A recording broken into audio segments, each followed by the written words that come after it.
दोस्तों, राजस्थान का भानगढ़ किला इसे भारत की सबसे डरावनी और रहस्यमयी ऐतिहासिक जगहों में से एक माना जाता है। स्थानीय लोगों के बीच आज भी कई तरह की कहानियाँ सुनने को मिलती हैं। कुछ लोगों का कहना है कि शाम ढलने के बाद किले के आसपास बहुत ही अजीब आवाज़ें सुनाई देती हैं। कभी किसी के रोने की आवाज़, कभी चीखने की आवाज़ और कभी ऐसी हंसी की जिसका कोई साफ मतलब समझ में नहीं आता।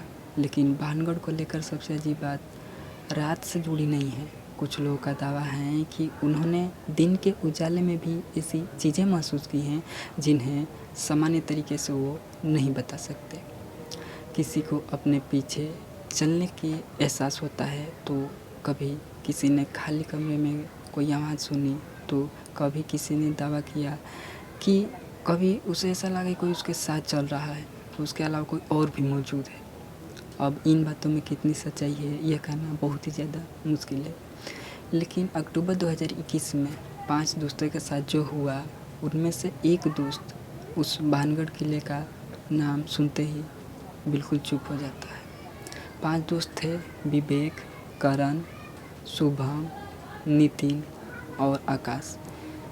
वो दिल्ली से राजस्थान घूमने निकले थे। भानगढ़ उनके ट्रिप का मुख्य हिस्सा नहीं था। उन्होंने सोचा था कि कुछ घंटे किला देखकर फिर वो वापस अपने होटल पर लौट जाएंगे। दोपहर करीब 3 बजे वो भानगढ़ पहुँचे। मौसम थोड़ा बदला हुआ था, आसमान में बादल थे और हवा लगातार तेज़ हो रही थी। किले के अंदर जाते समय किसी को डर नहीं लग रहा था, बल्कि शुभम लगातार अपनी कैमरे से वीडियो बना रहा था। पुरानी इमारतें, टूटी हुई दीवारें और खाली जगह, वो हर एक चीज़ रिकॉर्ड कर रहा था। और करीब 4 बजे वो किले के एक हिस्से में पहुँचे जहाँ टूरिस्ट बहुत कम थे। वहाँ एक पुराना कमरा था और कमरे का दरवाज़ा बंद था। करण ने मजाक करते हुए कहा कि अंदर कोई छुपा बैठा होगा, तो सभी दोस्त हंस पड़े। विवेक ने दरवाजे का हल्का सा धक्का दिया, लेकिन दरवाज़ा नहीं खुला, तो उन्होंने उसे वहीं छोड़ दिया और वो लोग आगे बढ़ गए। और करीब 15 मिनट बाद जब वो उसी रास्ते से वापस लौटे, तो सुबह अचानक वहीं पर रुक गया। दरवाज़ा अब खुला हुआ था। तब विवेक ने कहा कि अभी तो ये दरवाज़ा बंद था। तो करण ने आसपास देखा, तो कोई वहाँ केयर टेकर या कोई दूसरा टूरिस्ट नहीं दिखाई दे रहा था उन लोग को। तो शुभम ने कैमरा उठाया और 1 मिनट अंदर देख लेते हैं ऐसा बोला। तो 5 दोस्त अंदर चले गए। कमरा बहुत छोटा था और अंदर धूल के अलावा और कुछ खास नहीं था। कोने में एक लकड़ी का टूटा हुआ हिस्सा पड़ा था और दीवार पर पुराने निशान दिखाई दे रहे थे। तो शुभम ने करीब 10 सेकंड की वीडियो बनाई और तभी बाहर से हवा का एक तेज़ झोंका आया और दरवाज़ा एक तेज़ आवाज़ के साथ बंद हो गया धड़ा। तो पाँचों एक पल के लिए चौंक गए। तो करण बोला कि हवा है भाई। तो विवेक ने दरवाज़ा खोला और सब लोग बाहर निकल गए।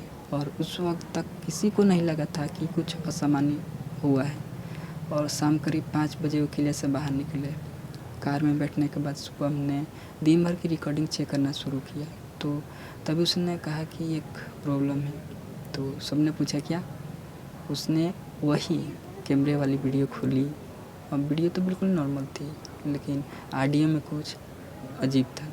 पहले हवा की आवाज़ थी और फिर कुछ सेकंड के लिए ऐसा लगा कि कोई धीमी आवाज़ में कुछ कह रहा है। तो शुभम ने वॉल्यूम बढ़ाया तो आवाज़ साफ़ हो गई और बस 4 शब्द सुनाई दी: बाहर से बंद कर देना। कार के अंदर बिल्कुल सन्नाटा हो गया।